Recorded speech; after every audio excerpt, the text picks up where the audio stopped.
Baik. Baik. Baik, Om. Ada yang tidak hadir? Hadir semua. Nih. Ini ya, nggak ada yang hadir. Oke. Ya. Ibu mau kalian berdoa dulu. Berdoa.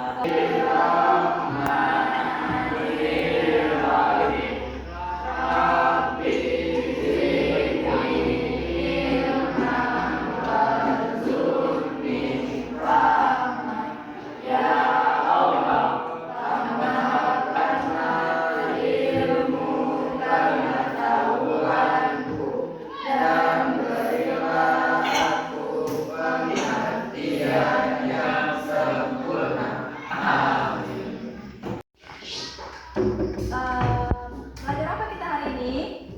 Sistem pernapasan manusia. Kemarin kan sudah ibu jelasin nih mengenai sistem pernapasan manusia. Ada yang tahu apa itu sistem pernapasan manusia? Bu, oke. Sistem pernapasan manusia adalah sistem organ yang digunakan untuk pertukaran gas. Bagus ya.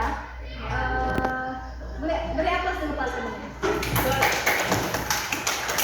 Nah, itu namanya.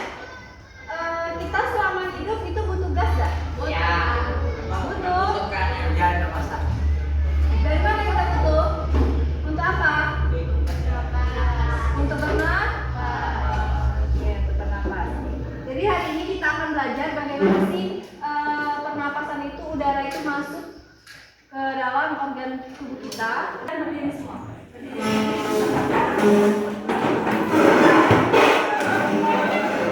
Ketahui.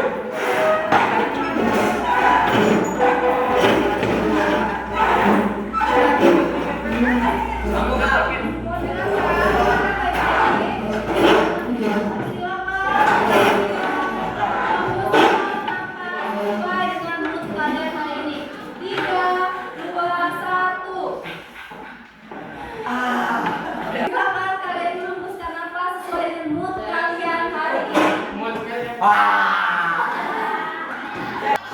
Ini merupakan sistem pernapasan dengan menggunakan media pembelajaran alat peraga.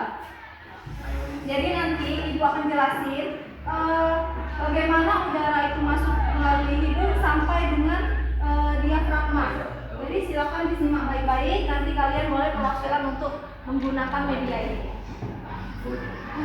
Sistem pernapasan manusia ini merupakan suatu proses yang dilakukan oleh makhluk hidup, terutama kita ya, manusia dan hewan, untuk menghirup oksigen atau O2 serta mengeluarkan karbon dioksida atau CO2. Pertukaran gas ini dilakukan di sistem peredaran darah dan melibatkan beberapa organ penting dalam tubuh. Organ inilah yang akan kita bahas.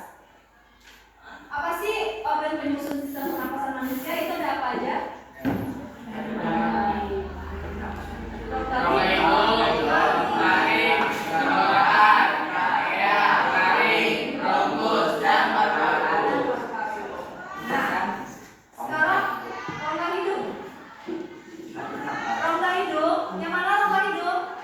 Hidung. Yang itu tuh. Yang itu enggak? Ini kan? Ya. Oke. Rongga hidung ini saat bernapas pertama kali udara akan masuk ke rongga hidung dengan di sini udara akan disaring oleh suatu hidung yang mengandung kelenjar minyak dan kelenjar keringat. Di hidung kalian ada bulu nggak? Ada. Bulu inilah yang akan menyaring udara masuk. Udara apa aja yang bisa kalian hirup? Bulu ini berguna untuk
kalau makanan mau ke dalam perut itu lewat apa dulu? Tenggorokan. Makanan itu terasa ketika di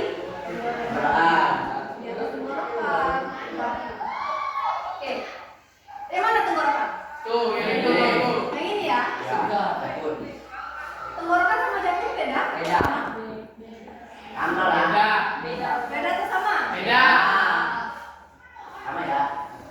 Nah, setelah penyaringan di dalam saluran hidungnya tadi, udara akan masuk melewati tenggorokan. Jadi dia akan melewati faring dulu. Nah, ketika di faring ini, tenggorokan terdiri dari dua saluran, yaitu saluran pencernaan serta saluran pernapasan. Nah, di dalam tenggorokan kita ini itu ada dua, saluran pernapasan dan saluran pencernaan. Jadi kita bisa bernapas dan mencerna makanan. Itu gunanya tenggorokan. Apa sih fungsi dari tenggorokan ini?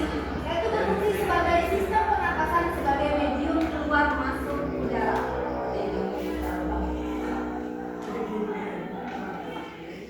Selanjutnya itu ada trakea. Trakea atau batang tenggorokan terletak di depan kerongkongan. Yang mana trakea ini berfungsi sebagai jalan utama udara atau oksigen menuju ke paru-paru. Yang mana trakea? Tuh. Ini ya. Oh, ya. Sini ya. Ini trakea. Laring. Itu udah masuk. Oke. Yang jantung tadi itu merupakan laring. Jadi beda ya. Laring sama laring beda. Laring ini terdapat dua pita suara yang akan terbuka saat bernafas dan tertutup ketika memproduksi udara. Suara, sorry. Ketika bernafas, udara akan masuk melewati pita suara yang berhimpitan sehingga berdekat dan menghasilkan suara. Gimana maksudnya?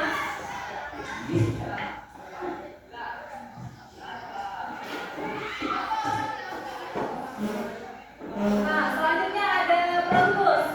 Yang mana bronkus? Tuh, yang itu, tuh, yang itu, yang itu. Itu. Oke, bronkus ini berfungsi sebagai penyedia jalan bagi udara terhirup yang masuk dan keluar dari paru-paru. Nah, udara tadi kan masuk ke hidung, menuju faring, kemudian faring diserap oleh suara kita, yaitu laring. Kemudian lanjut ke trakea.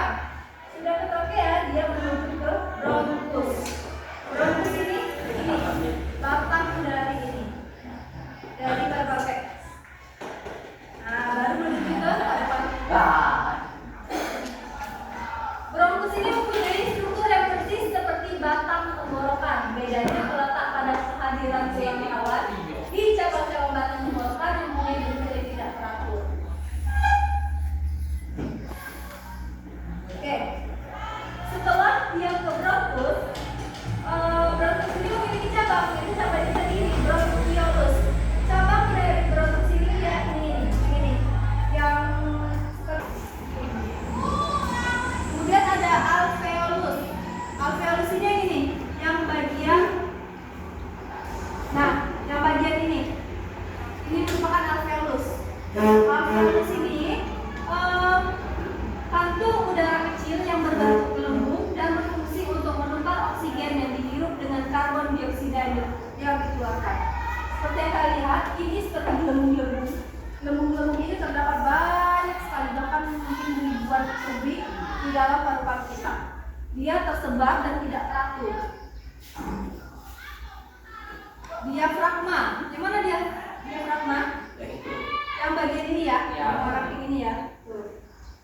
Diafragma ini adalah sistem pernapasan yang berfungsi sebagai otot inspirasi utama yang berkontraksi saat menarik napas untuk memudahkan udara masuk ke paru-paru. Jadi ketika kalian menarik napas, nah itu yang berfungsi tadi ialah diafragma.